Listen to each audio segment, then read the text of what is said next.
My name is Josh, and my question is, which Drag Race sisters do you love? Is it Season 2 Canada or Station?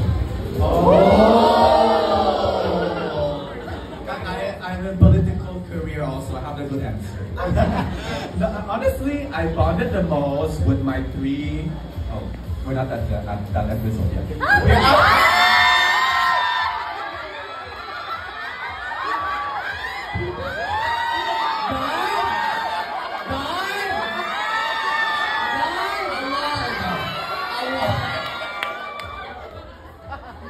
Gising na po siya. There's a lot of kissing in the season. I'm close. Grabe, ang sinabi niya lang with my tree, may puno kasi doon. Ang ano eh. Hindi lang. Asa ka pa, bakla. If she's so passionate, she wanna punch me. I'm very close to in Canada. I'm very close to my sister Isis. She's the one. She made a lot of the outfits with me in my season, in our season station.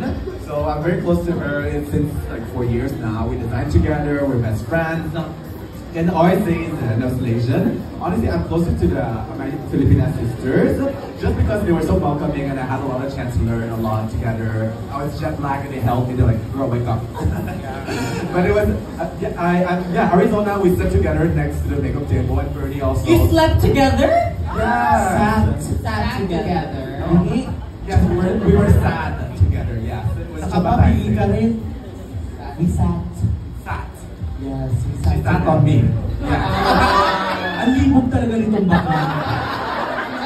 Puro kalibog. I'm horny, yes. Now, I'm far away from my boyfriend. You wanna be my boyfriend? You're very pokey.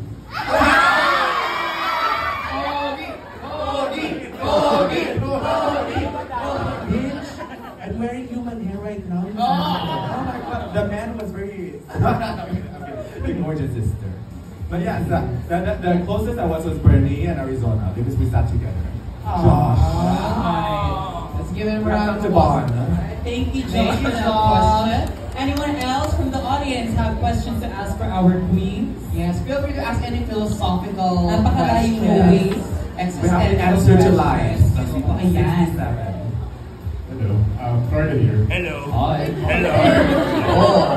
Hello. Ano po yun? Hello, ano po yun? Siyempre. Oo, tol.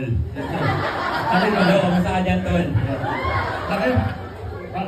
If you're going, if there is a wild card portion for the Station Royale, who among the eliminated international queen do you want to bring?